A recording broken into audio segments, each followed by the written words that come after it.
All right, guys. Thank you very much for joining me. I am super excited. One, that it's Thursday, 8:30, so I get to interview an athlete or a coach, and that always makes me happy. Second thing that makes me happy, it's finally been, like a full week of wonderful weather out there where I can go outside without, 4 layers of coats on and sort of thing. So that makes me super happy as well. But today joining me is Kurtis Riggs from the Sioux Falls Storm. Kurtis, how's your day this morning? Good. Yeah, it's nice to be able to walk out and not feel pain. Yeah, I don't know why I continue to live in a place where, when I wake up and I go outside, the actual physical pain hits my face. I don't know. That's weird. My players, they just don't believe this climate. I mean, right now they're still waiting for the next storm. They don't realize that the nice weather can actually stay here for more than one day. Yeah, we might get it for up to maybe 8 weeks. I don't know before we start getting. But so I wanted to have you on today. First and foremost, obviously one of the best coaches, obviously in the Sioux Falls area and in your sport, probably. Would you definitely probably the top coach as far as championships, I would think, right? Or up there? I don't know. I mean, the number of championships, I think so. I've been pretty fortunate there. Sure. So talk to me first a little bit about your background. How'd you get it started in football, obviously, and I know you went off to USF, but where are you from and kind of the background for the folks that don't know you? Well, I was born in San Diego, and Oh, beautiful weather every day there. I mean, it never goes wrong there. Yeah. And my mom and I bounced around for a while, and then we ended up in Green River, Wyoming. And there's only one 4-year college in Green River, Wyoming that has football, and that's University of Wyoming. And I didn't really want to stay in the state. And my college coach, Bob Young, came out and recruited. And he talked me into coming out and visiting. And so we visited school. My buddies and I visited Shattern State and Black Hills and various schools along the way. And by the time I finally got out to Sioux Falls, I came at the right time of the year. So the weather was nice. Yeah. And you were fooled. It was a trap. And I really liked Sioux Falls. And then they talked me into I played football, basketball, baseball, and track at USF. And I liked, in high school, I loved how you could go from sport to sport to sport. Mm-hmm. And doing that in college was appealing to me. And so that's what got me out here. And then after college, my wife and I went over to Europe, and we lived in Paris. And I played football over there. And then when I got back from that, we settled in Sioux Falls and have been here ever since. Two questions really off of that. Do you feel doing all those sports maybe helped you out a little bit in football, just as not staying into one sport and hyper-focusing on that for a while and building up skills as an athlete over just a football player? Oh, for sure. Yeah, I think you should always play as many. I think the coordinated movements from basketball by far made me a better athlete on the football field. Mm-hmm. What I would do in baseball or track, same thing. I think all athletes should try to do as many as possible, especially at the younger ages. And then I guess the second question that you had there, switching from playing in the States to playing over in Europe. Talk to me a little bit about the differences there. We were lucky enough to have Will Powell on as well, and he kind of expressed some of that as well. But I'd love to get your thoughts. Yeah, I know Will really well, and it's an eye-opening experience. I was very fortunate. I went to a really good team that took really good care of myself and my wife, and living in Paris can be daunting. It's 9 million people. Right. You go from Sioux Falls to Paris, and it can be overwhelming. But they did a great job helping us. We got to travel all over the place, see the world. But the football is different, and you learn quickly that they're paying you, and they were paying me pretty well. The expectations are very high because the rest of their players are not getting paid. Right. And so if you don't perform, you're getting sent home. And they were they weren't fooling around with that either, because a couple of the Americans did get sent back, and the expectation is you're going to help us win, right? And you're going to make us better, or else you're going to be gone. Have you seen that development over there a little bit better with the athletes now? I mean, that's obviously not their main sport that they're playing most of the time, so that developed over or even that time. Yeah. You know, what they have is the communities actually fund their programs. Yeah. And there's huge buy-in because they want activities. They want things going on. They want things offered for the people in their areas. And now you see it really growing. Football has become very popular, as Will could probably tell you. I know Will now is down in Mexico where he said it's extremely popular. And those are, you know, primarily dominated by soccer. And so that's, I don't know, it's crazy to me to see that, you know, football's been huge, obviously, in the U.S. for a long time now. So, so in USF, quarterback, right? And had quite a few records there as well, as far as you know, completion percentage and number of touchdowns, things like that. So, was your goal obviously to go NFL, you think, or was it more just to get as much experience with that as you could? I was pretty realistic. Sure. I mean, I knew I was a 6'1", 185-pound quarterback that couldn't run very fast and could throw pretty well, but those aren't offerings for many NFL teams. And so I knew I was moving on after college, and most likely was into the coaching realms. And then the Iowa Barnstormers called me, and they had me come in, and I went into camp with them, and I threw about 5,000 footballs, it felt like, and then they brought their veterans in. And so Coach Gregory was like, "Hey, I'd like you to meet our starting quarterback, Kurt Warner." And I was like, "Hey, how you doing?" And we get talking, and a nice guy. And then we start throwing, and I'm like, "Wow, I can't make the throws like this guy can." And it was very humbling. And then as I see what he, you know, did with his career, it made me feel better. But, you know, that's about as far as it went. And then a team from Europe called, said, "Hey, we want to bring you over, and here's what we'll do." And so my wife and I looked at it as I can continue to play, but it's going to be a great opportunity to go over and see the world. Yeah, that's awesome. Yeah, I was when the UFC was here, we had a random guy from Poland call and say, "Hey, can I come in and train while I'm here?" And I said, "Yeah, sure. That's fine." And usually, not to say too much, but I usually get the best of guys that are coming in here randomly and stuff. And so I had one guy that was just back and forth. And I was like, "Man, this guy is ridiculously good. How do I not know who this guy is?" And then the minute he left, I immediately was looking him up and going on to Wikipedia. And finally, I was just like, "Okay, finished third in the world, okay, good. I feel comfortable about this now." Where before I thought he was just some random guy coming in. I was like, "Geez." Yeah. But so that's it's funny that you know, his Kurt Warner's path kind of went that way. Not your typical path, I would say, in the NFL. So, talk to me a little bit about the switch. Then, you know, as a coach, going from a player to a coach, was that pretty seamless, or did that take a little bit of development as well? I know you coached at Roosevelt and then USF, and also at obviously for the Storm. So both, you know, high school, college, and then professionally. So coaching high school was tough. That was hard. My first job was freshman football, and after about a week of it, I thought, "What have I done?" Right. You know, I'm telling these kids the same thing 50 times every day, and I must either be a terrible coach or something's going on here. And it was challenging. It was. And I had a Brent DeBoer, who just went in the Hall of Fame at Roosevelt, as the head coach that hired me there. And fantastic. And he really taught me about, you know, developing relationships. And I thought that was so critical with those young kids, but then it translates even all the way up to my Storm guys. But I coached there for, I think it was 3 years, and then Kalen DeBoer got the head job at USF, and talked me into coming in and helping him.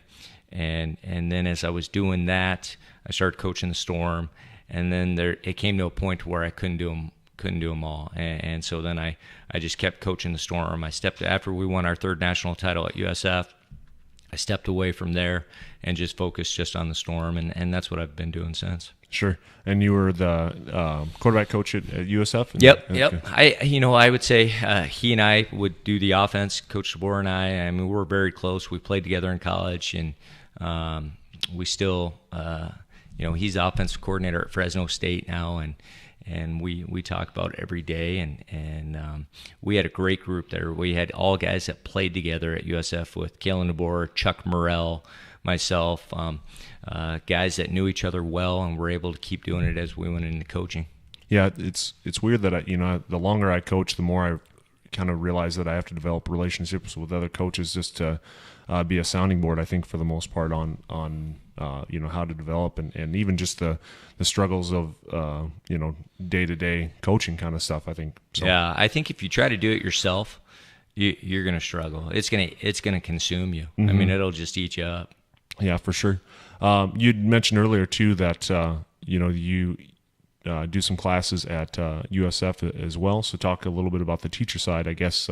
Yeah, when I started my academy 5 years ago, I was still teaching at Roosevelt. And even as I was coaching the Storm, I always kept my job at Roosevelt just because I felt like with minor league professional sports, at any time, the owners could just decide, I'm done, and close the doors. And so I wanted always to have something to fall back on for my family. And as we started the football academy, partnering with Sanford out at the field house, it grew fast, and it grew much faster than expected. And it came to a point where I had to decide either, I need to pass this over to someone else or step away from teaching. And so I opted to step away from teaching and continue to grow the academy. And it fit well with coaching the Storm and running a football academy. But then as I did that, then USF reached out and asked if I'd be interested in teaching a class or two, and then it became 3. And we've kind of stopped there, but it still gives me a chance to go in the classroom and work with students and try to mold minds. So I teach social sport, ethics of sport, deviant behavior, which I love teaching that class. I think it really helps with the coaching realm. The psychology aspect, and then I do a little bit of general psych and general soc too. Yeah, and that's what I was kind of wanting to lead into is Brett Ledbetter, who I absolutely love watching his stuff on YouTube. He's just kind of helps coaches with sports psychology and things like that. But it's crazy to see the pay structure for coaches both in college and sometimes at professional level. How much more they're getting paid for winning championships and things like that. And just the ethical side of that, obviously, okay, if I get twice as much money or 3 times as much money for winning, championships and things like that, it's kind of makes it super hard, obviously, not to maybe want to cross some ethical lines. So. Yeah, and I would say more so in college. Right. I think in college where, you have the coaches getting paid. I think Saban is $8 million. And then he's getting paid by Nike, right, for his athletes wearing Nike shoes, and then you have the athletes that are pretty right, much the workers. I mean, it's very much like the NCAA could be compared to communism in a lot of ways. I think it still provides a great opportunity. Don't get me wrong, but you're right. The kids do get placed in positions sometimes where you have an 18-year-old kid that has things thrown in front of them, and they can't think rationally or think long term. They think right now, immediate gratification is what they want, and so they have money or endorsements or whatever thrown in front of them. It's hard for them to pass those types of things up. Yeah, you see, even some of the agents now go and say, okay, you're like you said, your coach just did the best thing that he could for him. He's now making $8 million. Why don't you just go ahead and do the best thing that you will do for yourself and go into the NFL right away? And so it's weird, that power dynamic that, when you're in college, as far as, college football coach or a college coach for the most part has almost all the power. And then when you switch, you go to the pro side of things, it seems like the player almost has all the power. And then all of a sudden that coach takes a little bit of a back seat to that. Yeah, you watch the dynamics of a NCAA coach and how they coach the kids, very powerful. Right. They still build relationships, but it's my way or else you need to get out of here. Whereas in the pros, the coaches adapt to the players because the players can decide. I mean, you have a star tailback, let's say Ezekiel Elliott for the Cowboys. I was just watching that All or Nothing on Amazon Prime, and the running backs coach is he is very careful of how he approaches and talks with Ezekiel Elliott, and he needs to be, because if it comes to push and shove with the player or coach, they're probably going to get rid of the coach. Yeah, for sure. I love those series, both like the 24/7 series and that one All or Nothing series. I think they're always really good. I'm always interested to see the behind the scenes of coaching and player dynamics. So switching to that, the Sioux Falls Storm. Obviously, you've been with the Storm for 16 years now. I think this is my 17th year. 17th year. Yeah. So 10 national championships out of that. Talk to me about how that all came about. Obviously, with the Storm, and then how you feel, kind of like you've cultivated that championship team like that. Because you're running into a dynasty situation with that. So yeah, it's changed over the years of how things have worked. I mean, early on, it was fantastic. It was we would get a group of Midwest kids that brought a very blue-collar, workman-like mentality, and you could just coach them up, and they'd go out there and give you 1,000%. I mean, they would honestly walk off the field with everything left on the field, and you would then have to go out and find a star player, someone that's maybe a little bit above what you can get from this area. A Terrence Bryant or a James Terry was a receiver that we had that we just couldn't find around here, and then they would come in, and the guys would cultivate that culture of getting them to buy in of, hey, this is how we do things. And so we were able to do that early on. And in 2005, we went in, we kind of backdoored into the playoffs. We're 8-8 in the regular season and just been hit with injuries. And we got healthy at the right time. We got hot at the right time. And we ended up going to Sioux City and beating them in the championship. They had Fred Jackson as their tailback, and we beat them. They beat us 4 times during the regular season that year, and we were fortunate to kick a last-second field goal to win. And then from that point on, we won 40-some-odd straight games. We won a couple titles in a row, and it just that's what built things for us. People would come in because they wanted to win. They wanted to be a part of a great organization. We get sellout crowds. The old arena was such an intimidating place to play, and it was easier. But now things have changed. You get very few guys from this area now. The talent level has gotten so much better. You really have to go out and find players. Anyone that around here that we would be looking at is also looking to get into an NFL camp, and they should. And so we have to go out and find guys that have been released from NFL camps, guys that are trying to get back in, guys that we can help get into the CFL or NFL. And so you lose a lot of those Midwest kids because of that. Mm-hmm. So talk to me a little bit about after that 2005 season. Did you put extra expectation on yourself now? Okay, we won a championship, and then obviously, like you said, you went on to win 40 games pretty much after that. Was that as a coach? How was that for you? I mean, just a complete roller coaster of being super excited about being able to get in new talent that's maybe better than what you'd received in the past, but then maybe a higher expectation, or was that pretty much even keel for you the whole time? Yeah. The first year I was head coach, we lost in the playoffs out in Utah, and I took it hard. I just hate to lose, and the season's such a grind. By the end, I was just so exhausted, and I thought, oh my gosh, this is tough. And then the next year we made it to the championship, and we got beat at home in the championship. And I felt better about the direction we were moving. And then we won it the next year, and then went on that winning streak. And you're right, it became the expectation. It became, we're going to win the title every year. And we were fine with that. I mean, that's what we wanted. We wanted guys coming in, realizing this is our expectation. But the trouble we had, and we still have, and probably even more so now, is guys walk in thinking we're going to win the title. Right. And they don't realize the amount of work to get there. And that's probably our biggest hurdle, is getting them to realize that it's not just given, that we got to earn it. And here's how we have to earn it. And the buy-in factor for that is a struggle.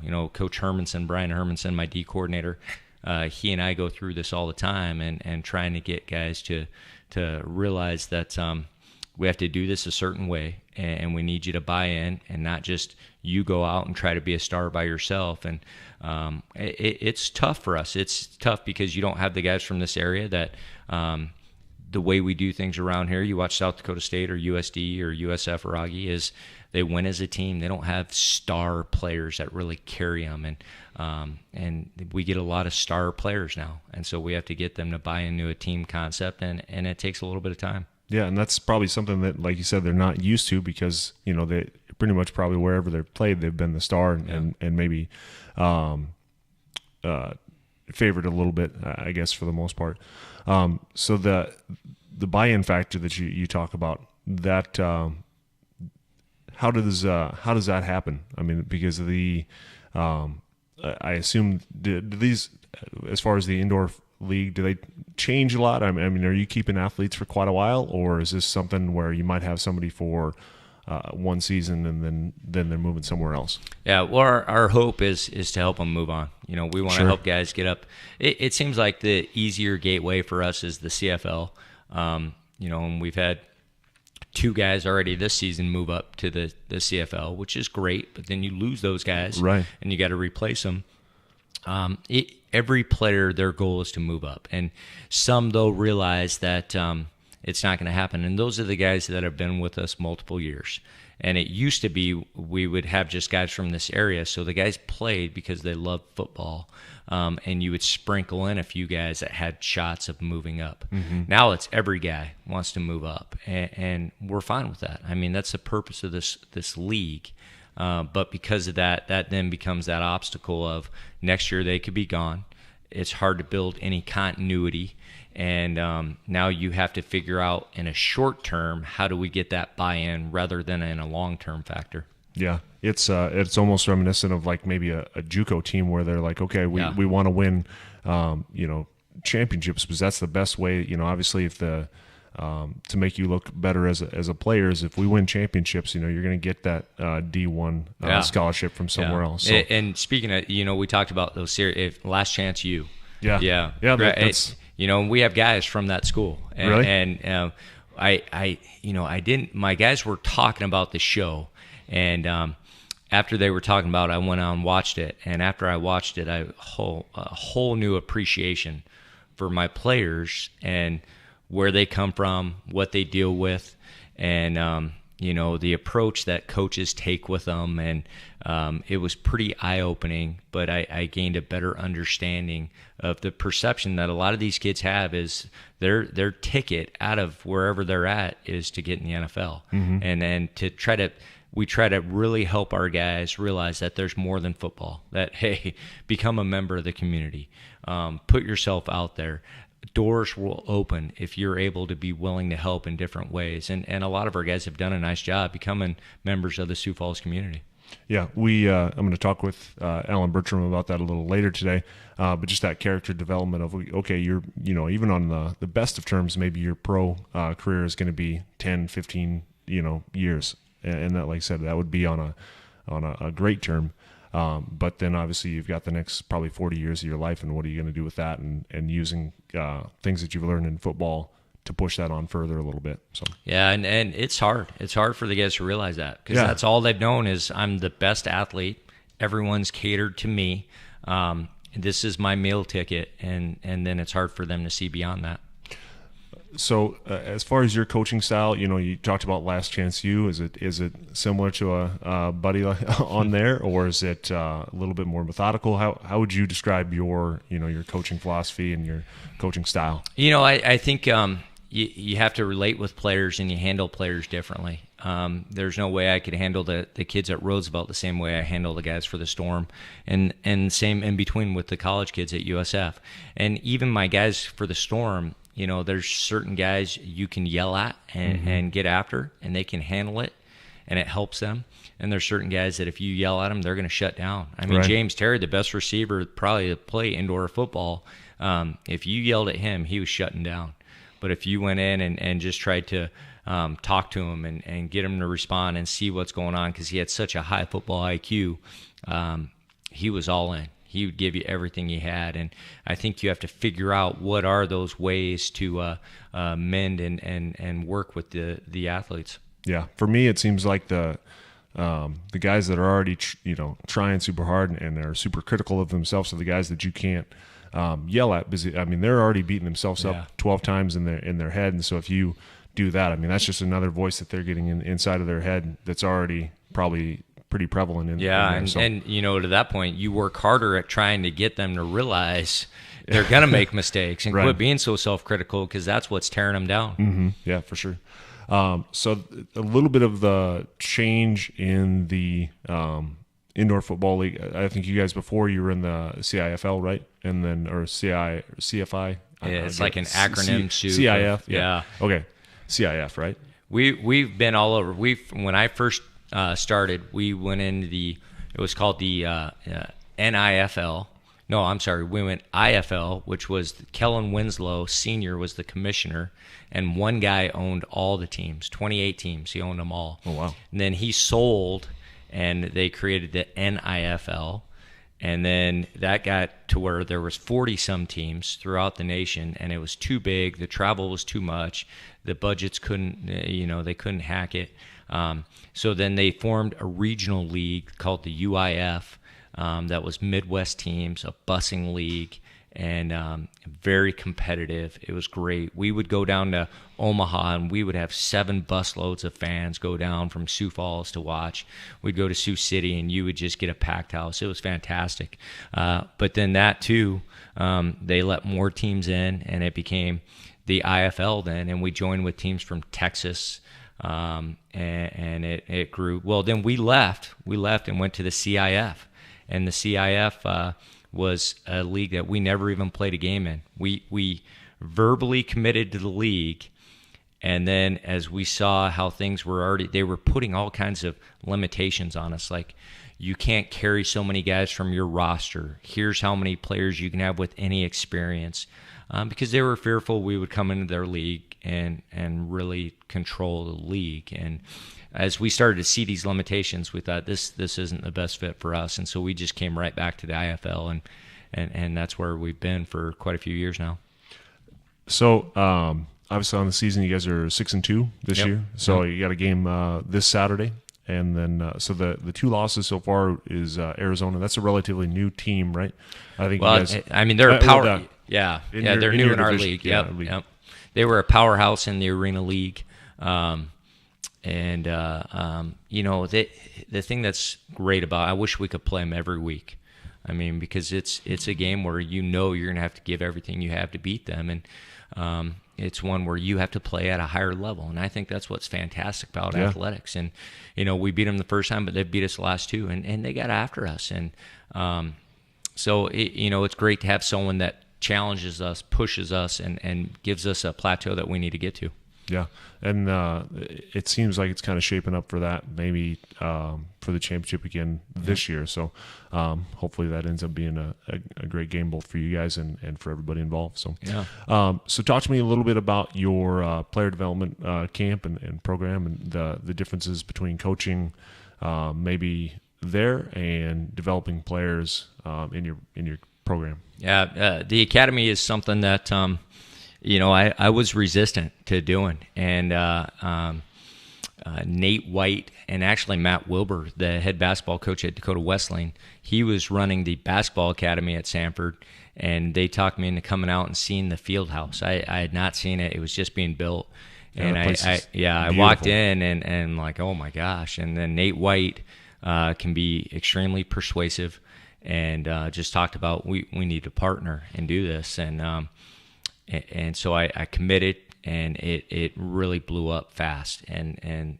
people are looking for the extra opportunity to try to get better at their sport. And so Dale Moss was the first guy I trained, and Dale just got done playing at South Dakota State. He had played basketball, played 1 year of football, but was freakishly athletic. And so we worked together. He got into camp with the Packers, and then he went from the Packers to the Bears to the Panthers. And that kind of was the gateway to getting more kids there. And we went from kindergarten all the way to pros that we tailor programs for. And, now we do team training. We do a huge high school combine that's actually next week, where we get every college coach in the region comes in, evaluates these kids, and it's the opening for the recruiting process. We just did a huge coaching clinic at South Dakota State where we had Dick Vermeil and Norm Chow came in and spoke to all the coaches. So it's really grown from just training to let's help coaches, parents, athletes in more than just specialized training. Let's help them with the recruiting process, and we bring dietitians in and the whole gamut of the world of sports. Yeah, that's awesome. How can people find out more information about that? Our website's rigsfootball.com or even just sanfordsports.com. Okay.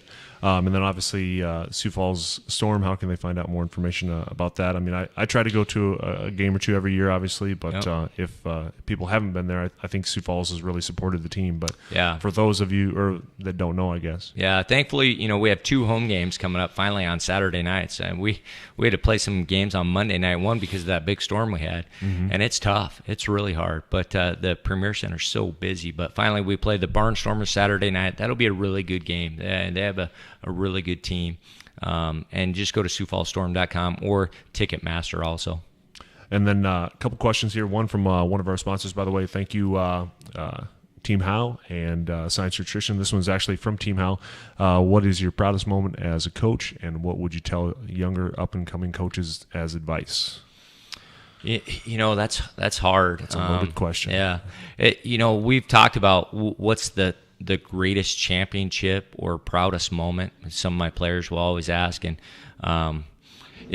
probably the proudest moment was when we won that title in 2005. It's not that we won the title, but we were 8-8 that year, and I had benched Terrence Bryant. I mean, he was the reigning MVP, and he came to our team to play, and he would not buy in to how we wanted to do things. Wow. And so I'm a rookie coach, and I bench him, and he's about ready to leave, and he sat and watched 2 of our games. I mean, we sat him 2 games. He sat, watched, and came back and said, "Coach, I can lead this team." And he took over, and we became great, just like that. I mean, instantly. It was unbelievable. He took over and just demanded respect and had control of the huddle, had control of the team, and led us to that championship. It's not the championship that I'm most proud of. It's how he took the team and led us. That's probably my proudest moment as coach. Yeah, that's it's crazy that you get a star player like that, but not only is a star player just because of his athletic, but his leadership, and I think that kind of transcends the team, and like you said, brings everybody up 100%. We had 2 guys that year, Terrence Bryant and then Mark Blackburn, who's really strong in our community here. By far the greatest linebacker we've ever had. I mean, he had that leadership to where when he stepped on the field, people just knew. When he walked in a room, he didn't have to talk. Everyone watched what he did, but when he did talk, everyone listened. I mean, he just has that personality, that persona that when he's talking, I mean, you're fully in. Your cell phones are down, which is really hard for guys now. Yeah. You're 100% attentive to what he's saying. Yeah, and it seems that's awesome that it seems like that's something that, like we mentioned before, not only in the sporting world, but obviously he's going to be able to take that to a boardroom or being the manager or wherever, or his own entrepreneurship maybe. Yeah, both those guys are very successful in the community of Sioux Falls. Yeah, awesome. Well, thank you very much for coming on today. I know it's pretty hard to cut some time into, especially right in the middle of your guys' season. So thank you very much for coming on today and it's been speaking great. with us. So thanks very much. And but also big thanks. We didn't get much time to shout out to our sponsors. I was super interested in what he had to say as a top coach. So big thanks to Team Howe and Science Nutrition for sponsoring the show as always. And we're actually going to be back here in just a little bit. I'm going to have Alan Bertram on talking coaching and kind of the things that he's doing as well in the world of basketball. So thank you guys very much.